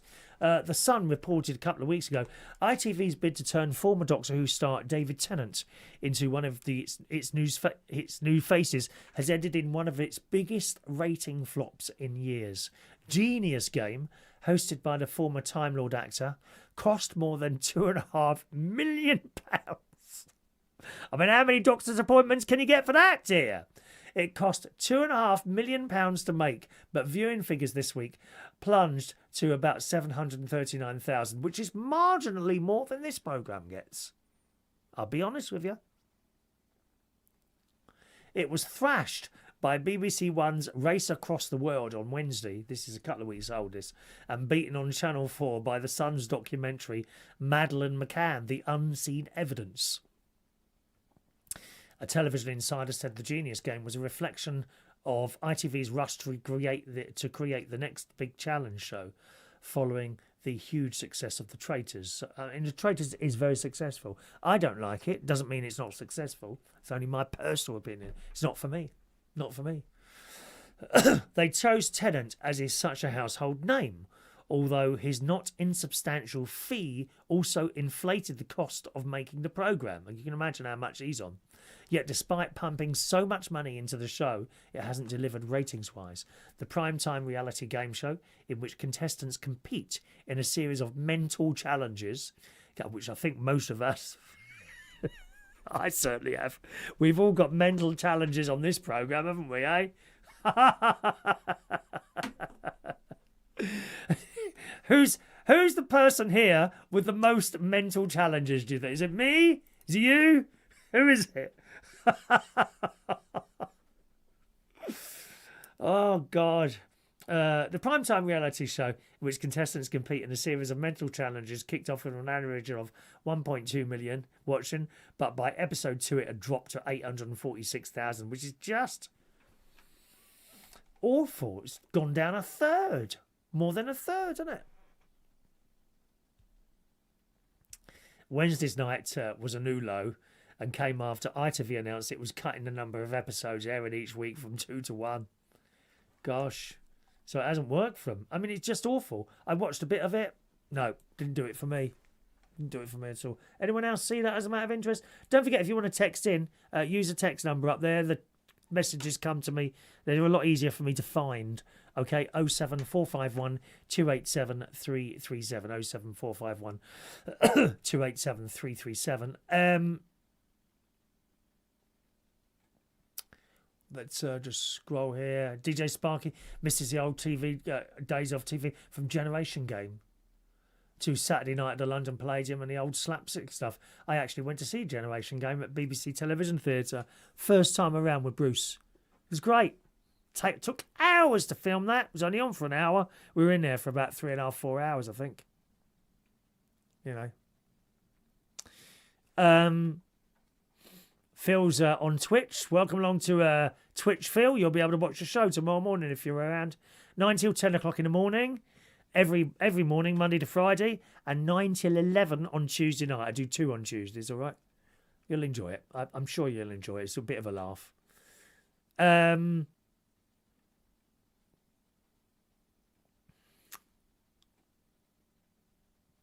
Stu and Sarah, every time we go to Florida, we really enjoy watching Family Feud with Steve Harvey in the evenings. Is that the black guy, Steve Harvey? I'm just trying to think now. There's a really good quiz show host in America, and he's a black guy. Hang on, Steve. What was it? Steve Harvey. I'm just trying to think the one I... Yeah, that's him. That's him. That's the bloke. He's great. He's so good.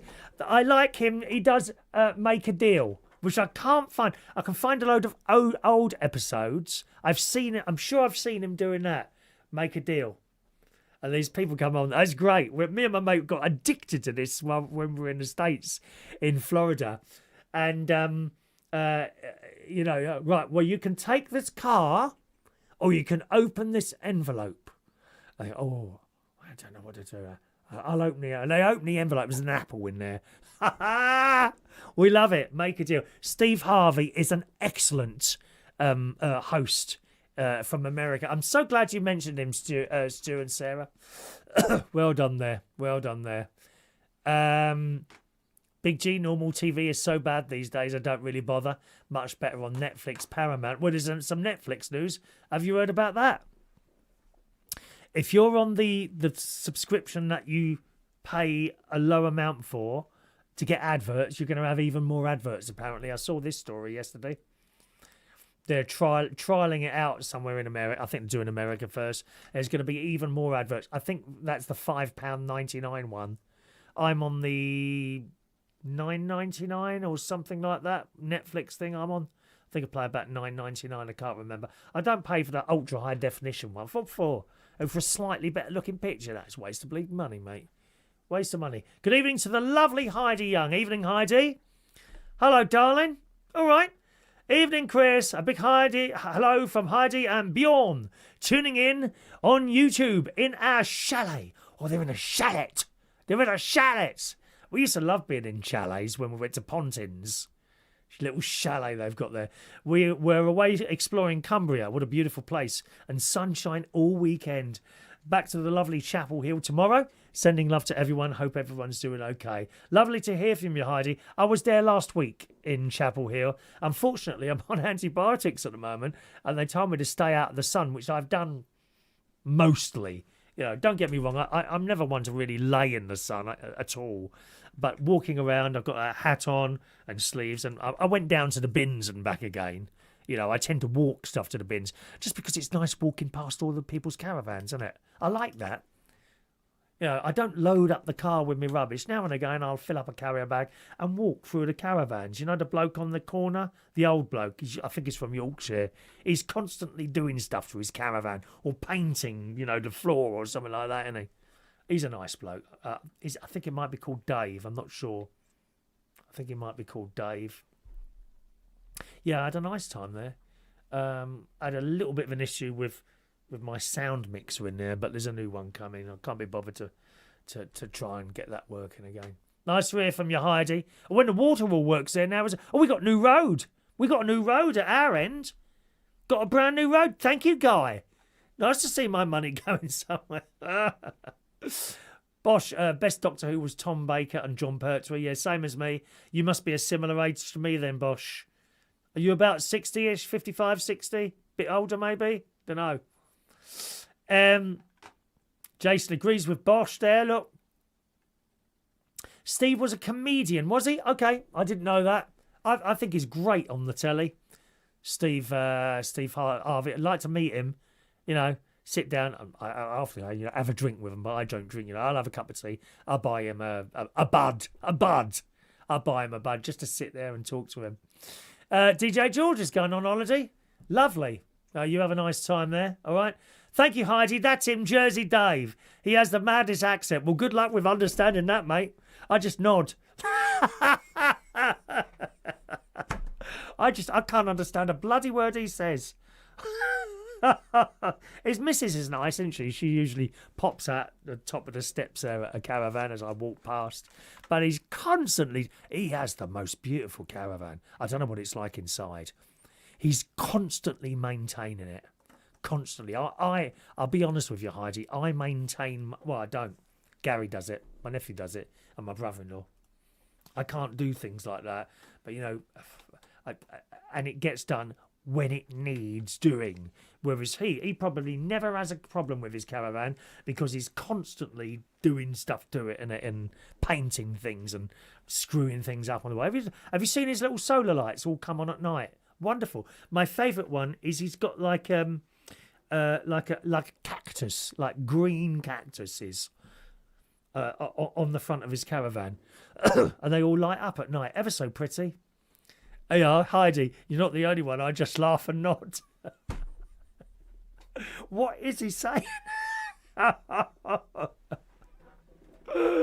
Oh dear. I mean, it comes to something when you're painting the bloody paving stones white, isn't it? Honestly, is that really? You think he must be bored to tears to have to go out and paint the bleeding paving stones white outside his caravan. But it looks fantastic, doesn't it? Looks fantastic there. Oh, look, DJ Sparky. Bernard Manning. Oh, hilarious. Absolutely hilarious. Bernard Manning, Russ Abbott and the two Ronnies with the 4 candles.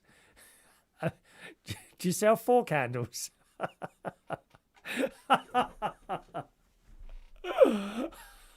Hello to Dino. Evening, Dino. Welcome along to the show, Dino. Okay. George is staying in a log cabin. Actually, my nephew was staying in a cabin for a couple of days at the weekend. It's actually only 2 roads down from him because it's the place he works. But the governor said, you know what, come and have a couple of nights with your family in one of our lodges. They've got really expensive lodges. Huge. Great niece Evie, who's 13 now. She gave me a little tour of the lodge earlier when I was doing a FaceTime. Lovely. Evening to the lovely Deborah Alexander. Evening, Deb. She was singing for me today. She's in my church choir. Yes. Glory to God. By the way, I did hear you singing at the end when it came to sing aloud, loud, loud. Don't think I didn't not hear that. Actually, Debs, I wonder if we can bring it up. Hang on, let's see if we can hear. I don't know if you're going to be able to hear her or not. That won't be copywritten, will it? Watch live. Hang on, I'll have to find it. Let's see if we can hear Debs singing "It's a Loud, Loud, Loud" at the end of Mass earlier. Lovely to see your mum there. Debs is my friend in the choir, right? And a couple of the choir members think that me and her are seeing each other, or I've got an eye for her. They honestly, they don't know. And Debs, of course, is pissing herself laughing because she knows. Was it one of them come over? He says, "Oh, I see you're sitting next to Debs again." It was Kevin, weren't it? They don't know. They haven't worked it out. Seriously, they think me and Debs are having some sort of affair, I think. Anyway, let's see if I can find the bit of her singing. Oh, it was quite exciting at church today. The cat decided to make an appearance on the altar. Father Danny's cat. It was hilarious. Right, how am I going to do this? Right, hang on. Let's turn it up there a little bit. Why is that music playing there? Oh, that's the warm-up music, isn't it? Hang on. Turn that off. I'll have to try and find this. Newsletter.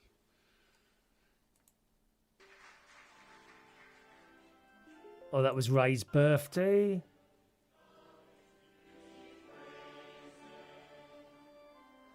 Want the last verse, you see. I could really hear Deb shout it out, sing aloud, loud, loud.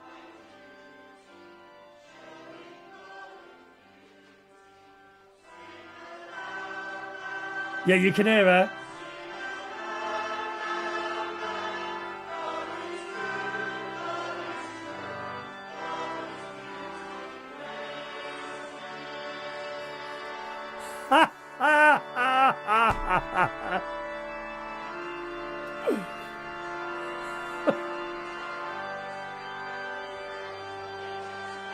And then I finished off with the theme for the Eurovision. Listen.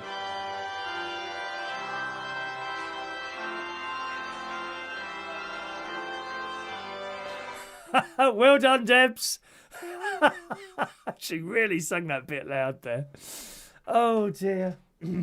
Right, turn that back down there.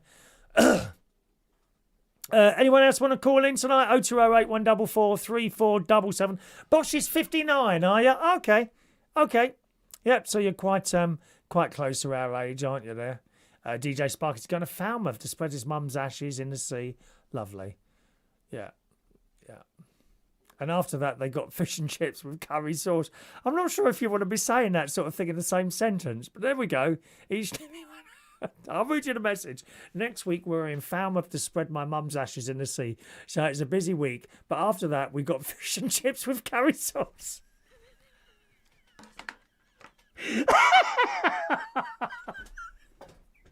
Do you know how funny that sounds? That's terrible. God, that's like my sister. Yeah, we buried Chris and then we went to McDonald's. You'd never look at a burger the same way again, would you? Oh, dear.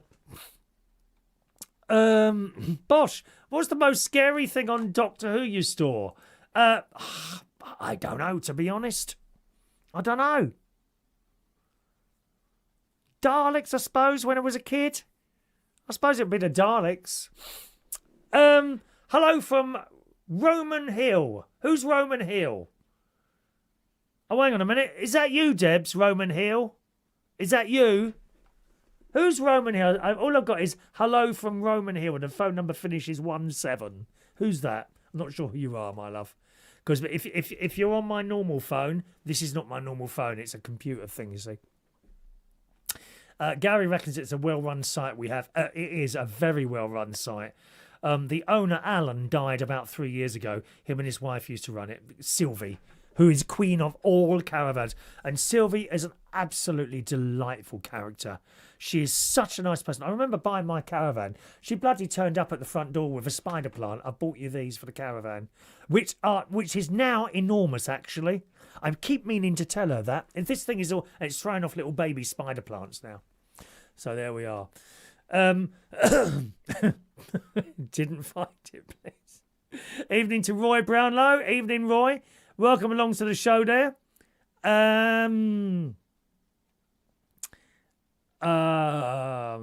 Bosch likes church music. Look up St. Monica's. St. Monica's in Santa Monica. And watch the way that what they do with the hymns there. It's wonderful. That's where our Fast Gloria comes along. Another one that Debs, incidentally, is an expert at, the Gloria. The Gloria. I wonder if your mum would like to come and sit in the choir as well, Debs. That'd be quite nice for you to sit next to her there, singing to us all, my love. Is that a good thing? Right. DJ Sparky, my mum loved fish and chips. So you're having the fish and chips to remember your mum. I'm still not sure that's a good thing. I know exactly what you mean. Oh, it is Debs. Thank you very much, Debs. What was the Doctor Who monster you said I looked like this morning? Was it the Ood? The Ood. The Ood. But it's not, they weren't really monsters. Well, they were monsters, but nice monsters.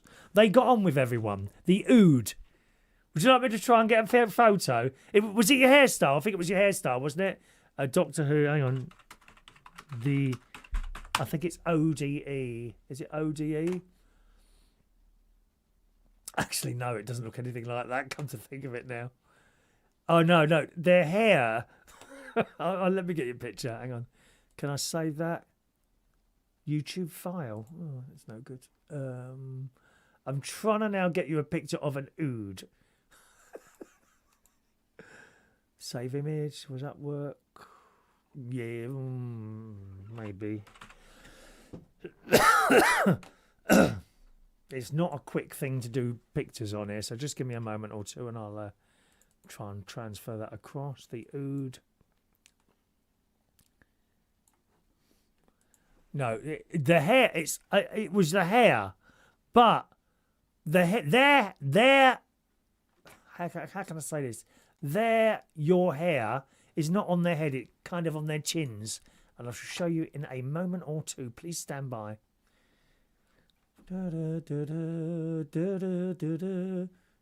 UK cam phone? What are we doing there? No, that's the wrong one, isn't it?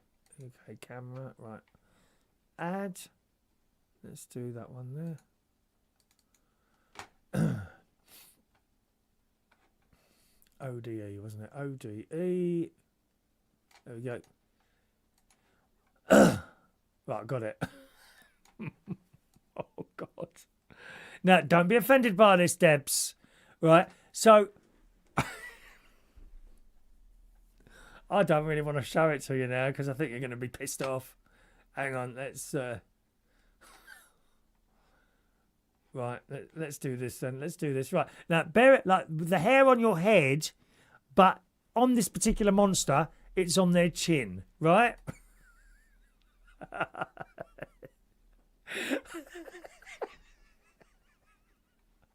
I'm so sorry, Debs.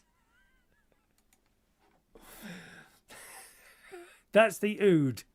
And they were nice monsters. What do you think? She's gone all quiet. What do you think? Oh, dear. Mark Bowles, have you still got my noise on hand? Yes. I'm up at the Mirable Studios now. Your noise is always here. Mark Bowles, my fancy straight boy, sent me a lovely noise some time ago. There it is, which I play to me sometimes. Thank you, Mark. Deborah says not very attractive. Wow, that's very racist of you, Debs. So you're saying another race is not attractive? That's terrible. That's really terrible.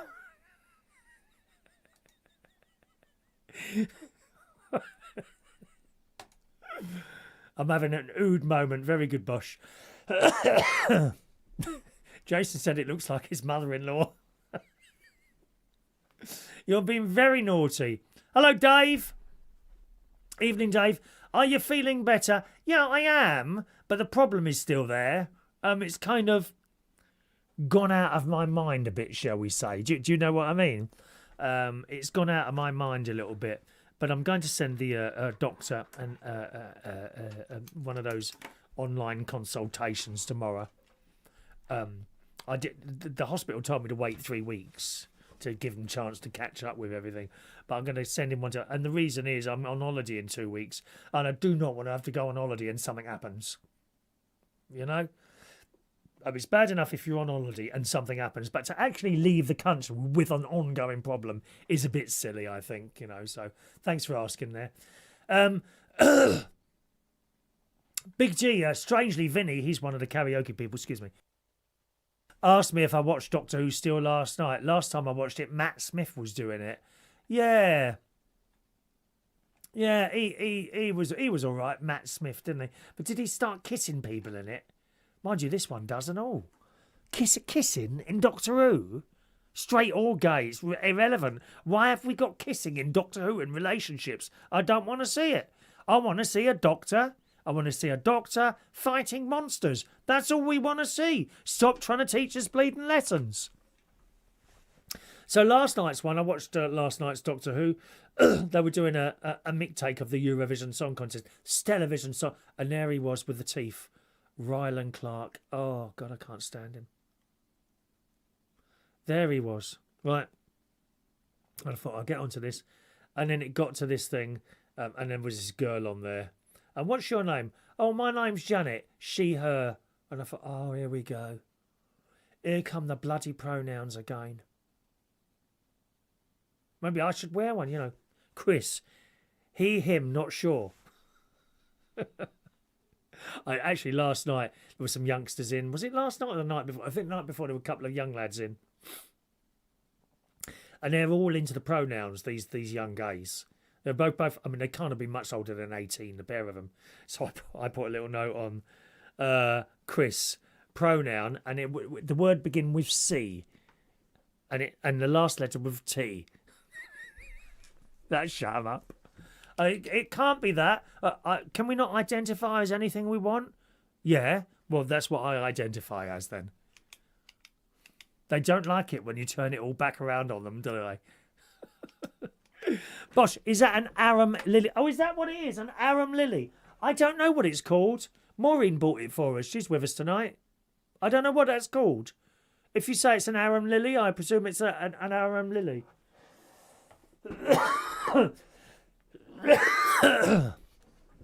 I think it's actually the oh, I've got a bit faint now.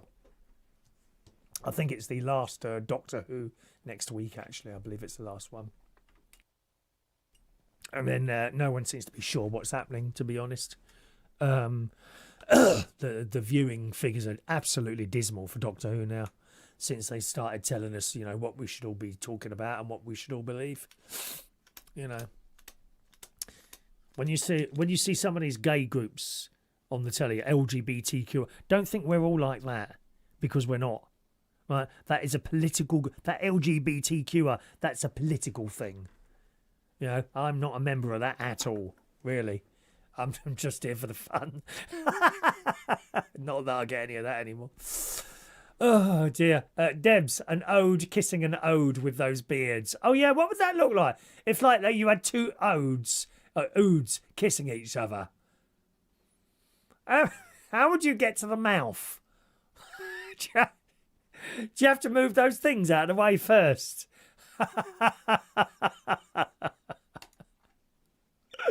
Oh, stop it. Stop it.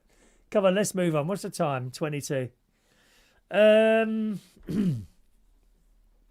So I assume that none of you have watched the TV series with David Tennant in it, the Genius quiz, which is just dire. Absolutely dire. I suppose none of you have really watched that, have you, my loves? All right. Eurovision then. Eurovision. Did you see it? I've seen a bit of it. I listened to a bit on the radio on the way home last night. I have seen the two semi-finals, which I watched after they'd been on. Ryan Clark and Scott Mills. Oh, God, they do my head in. You're like, shut up and let's watch the show, please. All they do is constantly talk over the blooming show. And actually on Thursday night, so I started watching them. And then to walk up to the gym, I put the Radio 2 version on. So I'm walking up there. And that the commentary on that was quite good, actually. It was a bloke and a lady doing commentary. And that was all right. It wasn't too bad at all. But them two just do my head in. Why are they doing it? Why are they doing it? Graham Norton, he thinks he's some sort of Terry Wogan. You're not, love. You're not bad, but you're not Terry Wogan. Really? So I watched a little bit of last night's show. I think I'm up to about song 5. I was quite impressed with the Luxembourg song, actually. That was nice and poppy. I know who won now, by the way. And I did think that had a chance of winning. It was Austria, right? That was really good. Really good, Austria. And that's the one that won. Everyone thought Sweden was going to win. I'm kind of pleased they didn't win, really, because they keep winning, and I quite like it to go to other countries. Now, the best ever opening of a Eurovision was the one from Austria roughly about 10 years ago. Can you believe that? It's about 10 years ago, the one from Austria. And they had the ORF orchestra in this kind of big stage with doors closed, and you saw them, and they were doing Rise Like a Phoenix, and then she came on, Conchita, and did her number. It was the best opening ever to a Eurovision Song Contest, and they've won again. As I say, it's about 10 years ago that they last won. So hopefully we're going to get a similar thing, because they really pulled out all the stops. The whole presentation of it was good. This year's presentation, it lacked something. Those 3 girls on there just didn't really have the X factor for me. You know, just the whole presentation, the way they came on the stage and everything, it lacked something. I'm not saying there was anything wrong with it. There was just some sparkle missing. There was sparkle missing. The Swedes are very good at their presentation. I thought from here, Liverpool, that was really good. But this year, yeah, they got the job done and it was all right, but it lacked something, and I can't put my finger on it. So, yeah, there you go. I've seen so far, the ones I like were Luxembourg, which I didn't really hear until Thursday. And then I thought, oh, yeah, that's quite nice. But it does sound a little bit old-fashioned, that one, I thought. I really liked Israel. I really liked the Netherlands, Claude, the black bloke. And Austria. I liked Austria as well. And Belgium. So one of mine won. So I was happy with that. I really didn't like the Swedish one at all. Didn't like it. Stupid. And there was another bloke on. Norway. He was the youngest one, 19-year-old boy, and he really put his heart and soul into it. I thought he had a chance. Wasn't my most favourite song, but I thought they might vote for you. But they didn't. He didn't get it either, did they? So there we are. Bosch said, I'd rather staple my eyelids to a wall than watch this.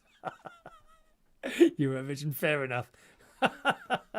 Phil, I've not watched Eurovision since Terry Wogan. It's just nonsense now. Yeah, you are right. I do love a Netflix drama like Lincoln Lawyer. I think I've seen that. Shania watched our performance and the scoring. Well, I think for the third year running, we got 0 points from the public. Now, I don't think that means no one voted for us, but their complicated bloody voting system, I don't know how they work it out. No one really knows. We don't know. I don't know why we have to have a public vote anyway. Why can't we just have the jury vote like we used to have? It was so simple. It was easy. 12, 10, 9, 8, 7, 6, and so on. I do not understand how they work out the public vote. It's some sort of mathematical formula that they use that no one really understands. Bosch is quite right to say it is all political now. Do I assume that Cyprus and Greece gave each other votes? Is that how that's how that usually works? They give each other 12 each, don't they? Ireland wasn't in it, was it? Ireland wasn't in it at all. So there we are. The Daily Mail, what the hell just happened? Those were the words echoing across Great Britain as Austrian entry JJ convincingly won the 69th annual Eurovision Song Contest. And it was a good song. He had a nice voice. It was a good song, I thought. Once again, it was a night to forget for the UK, as British entry Remember Monday, made up of Hampshire-based singers, came 19th with a dismal 88 points. Now, the girls themselves can sing. They are good singers. They look pretty, they can do the dancing, and they got good voices. The song was dire. Dire. 1 minute it was fast, then it was slow, then it was fast. No one could work out what the hell was going on with that song. Who chose that song? Awful. It says, not that British Eurovision fans, well versed in bitter disappointment, expected them to win this competition by any particular margin. But there was initial optimism, however vague, that the band's catchy, country-infused track, What the Hell Just Happened, might light a fire under hard-to-please European voters, but it didn't. Unfortunately, their song title became a stark reality as voters across Europe snubbed the UK in a humiliating blow for the second consecutive year. I think it's 3 consecutive years. Isn't it 3 years on a trot that the public vote has given us nothing? I thought it was 3.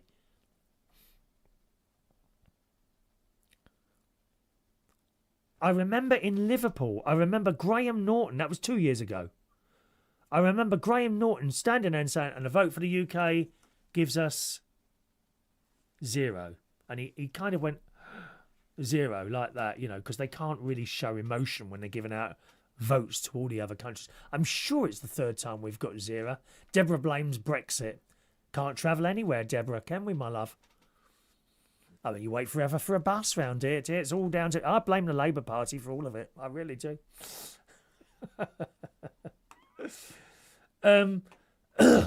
Their 88 points awarded by the Eurovision jury did, however, hint at some sort of progression for the beleaguered Brits by improving on the disastrous score of 46 awarded to Ollie Alexander in 2024.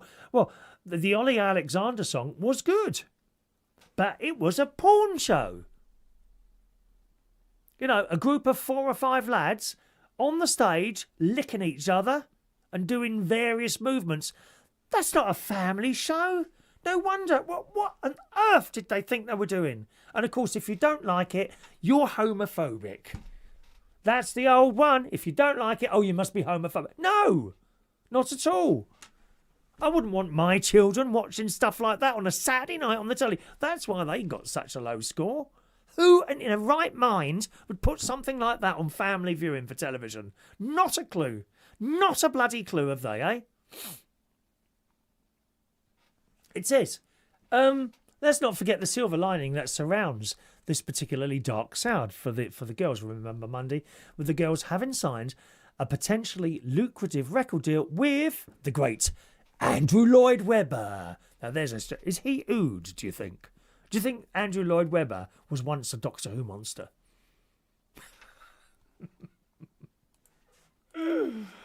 Oh dear. Big G. I try to do gay things so people will stop assuming I'm straight, like showing interest in Eurovision.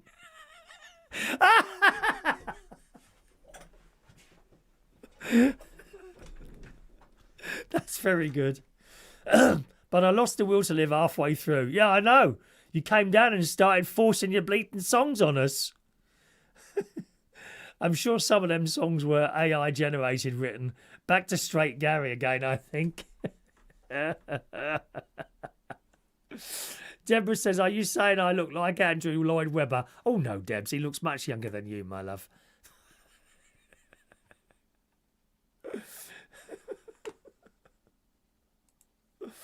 Oh God. Yeah, so there we are. I mean, I hope they get on well. They had no chance with that bleeding song. It was an awful song. Really awful song. Must be still disappointing for them, though, you know. Must be still disappointing. Anyway, I'm going now. Thank you very much for joining us for the show today. Now, don't forget, the next 2 Sundays, I'm not here. Or is it 3, actually? It might be 3. Hang on, let me work this out. So next Sunday, I'm doing the sound at the pub for the final of Drag Idol. The Sunday after that, I'm in California, and the Sunday after that, I'm coming back from California. All things being well, you know. That's if I where's my? There we go. That's if I go. I'm a bit iffy whether I'm going to go, because I really don't want to go if there's something wrong with me, you know. Like I said at the beginning of the show, you know, you have all this insurance when you go away. You must have travel insurance. But, you know, if something happens, well, what do? We don't know. You say, oh, ring this number. Well, what if you're having a heart attack, right, and you're out cold? How do you then know where your insurance thing is and what happens? I hear these stories, you know, if something like that happens and you can't produce your things, then they just leave you. Well, great, isn't it? Anyway, thanks for joining us. I don't know what you're doing tomorrow morning, gang. I'm hosting a little show tomorrow morning. Okay, it really is great fun. Do come and join us there. It's reachonair.com. Just type in reachonair.com into your computer, and you'll find a little play box around there sometimes. Click play, and it'll play through your computer or your mobile phone. Same sort of thing. Just type in reachonair.com. You'll find a little play once you get there. Or if you've got an Amazon device, you know, one of the little loudspeakers, go into your Amazon app, okay, the Alexa app. Okay, look for Reach on Air. Actually, I think it's Reach on Air. Might be Reach on Air, one word. I can't remember. And then it can play on there. Or you can download Twitch and watch the show. It's not on YouTube, okay? It's never on YouTube. It's on Twitch, though, in the morning. And that's download Twitch free of charge, set up your free account, and then look for me, Chris Reardon UK, and you can watch the show there. And there's also a little chat box. If you can't join us Monday to Friday between 9 and 10 a.m, you can join us Tuesday night as well, 9 p.m. to 11 p.m. The music's different on a Tuesday night. It's much more broad range of music on a Tuesday night, okay?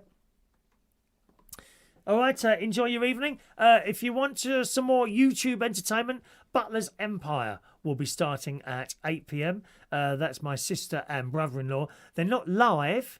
It's a recorded show, but they are in the chat box and are always happy to talk to viewers and listeners on there, my darlings. Okay, so that's the Butler's Empire. Go to YouTube, type in Butler's Empire, it'll come right up at the top, and they'll be with you at 8 o'clock or 30 seconds past 8, because I was sitting with them last week. I said, it's 8 o'clock. Oh yeah, it's coming on a minute. I said, but it's 8 o'clock now. Oh no, dear, we've got to stick to time. Always stick to time. Have a nice evening. Have a nice week. Cheerio now.